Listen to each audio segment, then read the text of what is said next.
بسم اللہ الرحمن الرحیم۔ برادران اسلام، غزہ کے مسلمانوں کی مظلومیت پر ایک کافر ملک روس جیسا ملک، اس کا صدر پیوٹن بھی رو پڑا ہے اور اس کا دل بھی درد سے بھر آیا ہے۔ اسلامی ممالک کے حکمران کب جاگیں گے؟ 57 اسلامی ممالک کب غیرت ایمانی کا مظاہرہ کریں گے؟ 7 نومبر کی دنیا نیوز کی رپورٹ کے مطابق روس کا صدر پیوٹن اس نے کہا ہے کہ صرف پتھر دل لوگ ہی غزہ کی تباہی پر خاموش رہ سکتے ہیں۔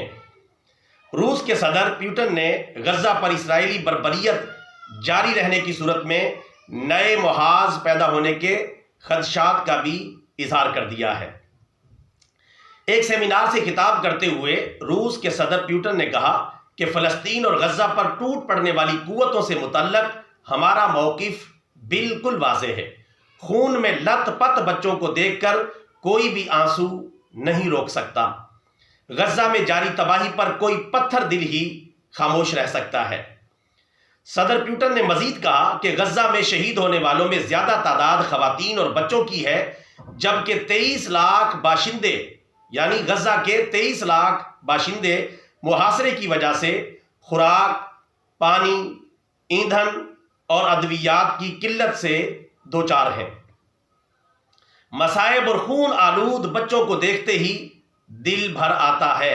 یہ کہنا ہے ایک کافر ریاست روس کے صدر، جو کہ خود بھی کافر ہیں، صدر پیوٹن کا، کہ اتنی بربریت اور اتنا ظلم و ستم ہو رہا ہے کہ کافر ملک کا سربراہ بھی رونے پر اپنے آپ کو مجبور پاتا ہے۔ روس کے صدر پیوٹن نے مزید کہا کہ اسرائیل 4 ہفتوں سے فضائی اور زمینی حملے جاری رکھے ہوئے ہے۔ جنگ بندی کی بین الاقوامی آوازوں کو بھی تل ابیب نظر انداز کر رہا ہے۔ غزہ پر اسرائیلی بربریت اور جبر کسی نئے محاذ اور المیے کو جنم دے سکتا ہے۔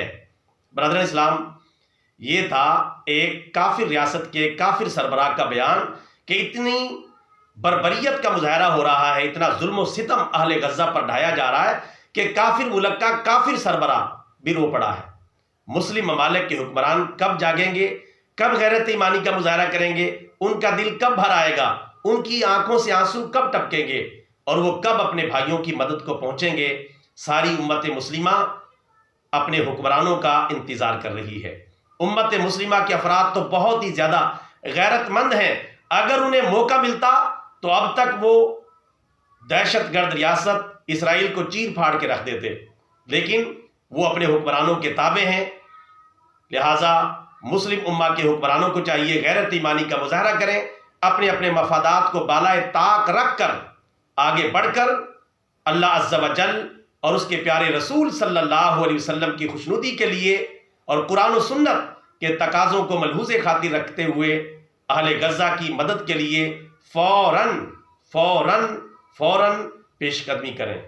اللہ تعالیٰ مسلم حکمرانوں کو ایسا کرنے کی توفیق عطا فرمائے، آمین ثم آمین۔ برادران اسلام، ہمارا یہ ویڈیو پیغام حالات حاضرہ پر اچھا لگا ہے، آگے پھیلائیں۔